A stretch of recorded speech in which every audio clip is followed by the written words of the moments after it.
नमस्कार, अश्विनी किचनमध्ये तुमचं स्वागत आहे. आज आपण बनवणार आहे झणझणीत जाड्या सुकटची चटणी.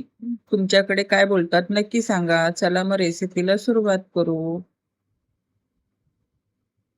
हं. कांदे घ्यायचे 4 ते 5 मीडियम आकाराचे बारीक कापून घ्यायचे. टमाटर 2 घ्यायचे मीडियम आकाराचे बारीक कापून घ्यायचे. मिरची कापून घ्यायची आणि कढीपत्ता फोडणीसाठी. आता गॅसवर तवा ठेवायचा. तव्यावर सुकट छान प्रकारे भाजून घ्यायचं. पहिलं ते बिना तेलाचं भाजून घ्यायचं 2 मिनिटं तव्यावरती, चांगलं खरपूस. त्यानंतर त्यात थोडंसं तेल टाकून परत तेलामध्ये त्याला खरपूस भाजून घ्यायचं. छान प्रकारे भाजून घ्या. मीडियम गॅसवरतीच कधीही भाजा.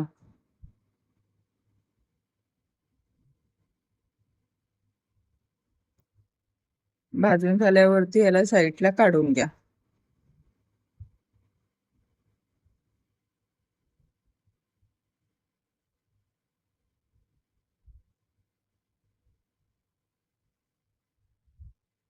आता हे आपलं काढून झालेलं आहे. गॅसवरती एक कढई ठेवायची. कढईमध्ये तेल टाकायचं. तेल गरम झालं की आपण त्यात कांदा टाकायचा. तेलामध्ये छान प्रकारे कांदा परतून घ्या. कांदा चांगला शिजला त्याच्यानंतर आपण त्यात मिरची आणि कढीपत्ता टाकायचा. ते तेलामध्ये छान परतून घ्या. ते सर्व काही व्यवस्थित परत मिक्स करून घ्या 2 मिनिटासाठी.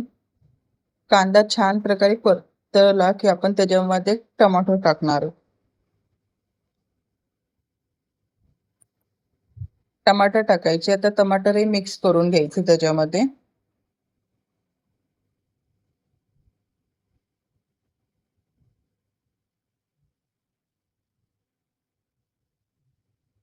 छान प्रकारे आपले टमाटर मिक्स करून झाले. 1 मिनिट झाकण ठेवून टमाटर नरम होईपर्यंत शिजवून घ्यायचे. पाहू शकता 1 मिनिटात आपले टमाटर छान प्रकारे नरम झाले. आता हळदी टाकायची. चवीनुसार मीठ टाकायचं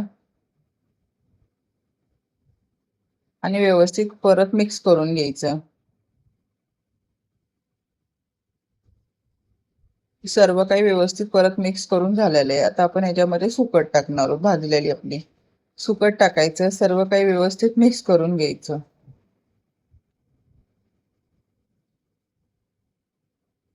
छान प्रकारे मिक्स करून झाल्यानंतर ह्याला 1 मिनिट वाफेवरती शिजवून घ्यायचं.